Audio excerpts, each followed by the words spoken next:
I'm delighted to share some of this year's highlights from the Wimmera Biodiversity Seminar, which is now in its 22nd year. The seminar gets to the heart of protecting Victoria's biodiversity, Biodiversity 2037, which is the Victorian Government's plan to protect biodiversity and ensure that it is actively cared for. The seminar will also explore the cultural significance of nature and how the First Nations people have used fire to manage the environment.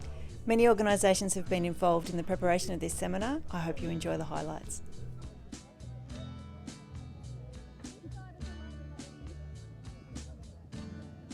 But the biggest change was when Europeans arrived and completely changed the landscape and probably brought in the new climate change, which is connected to human impacts.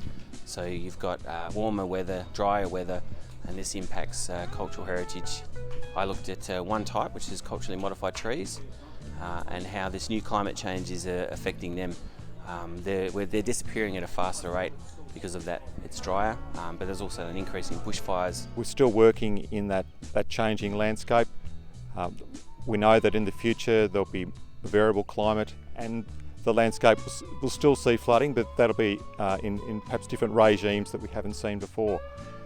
The work that's been done here in Rupanyup on the Dunmunkle Creek is a showcase of what can happen when different agencies in the community can work together. The flood study specifically in Rupanyup has brought about an opportunity to protect 50 odd homes. The absolute icing on the cake is the fact that the community is also going to have this wonderful, over time, wonderful biodiverse outcome. So I guess we're here to talk about the importance of walpa or fire or burning on country.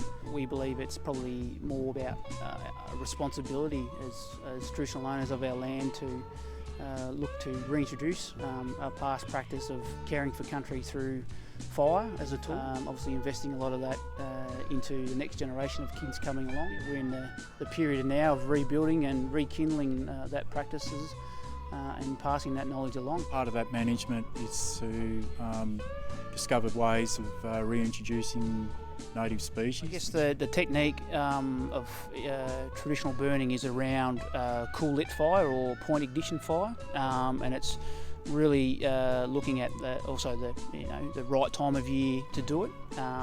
It's really important to try and get that cool lit fire that will hopefully trickle through the landscape rather than becoming a high intense fire. So we're looking for that low intensity or low flame height kind of fire through the landscape. And it's using materials at hand to enhance fire and to extinguish fire. So part of the Zoos Victoria's Fighting Extinction program is to boost the conservation status of priority Victorian vertebrates and now some invertebrates as well. And one of those species is the grassland earless dragon, which hasn't been seen in Victoria for about 50 years. And one of the key messages here with the species that is so cryptic and possibly lost in this state is to really think about how we message extinction.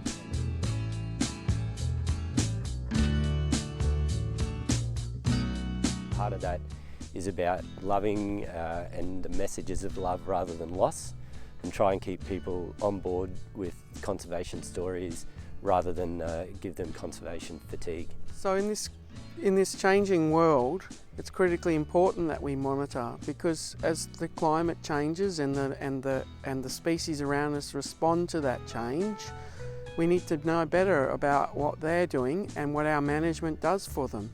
So it's more critical now than ever that we actually start to take on monitoring programs and give it the commitment that it deserves.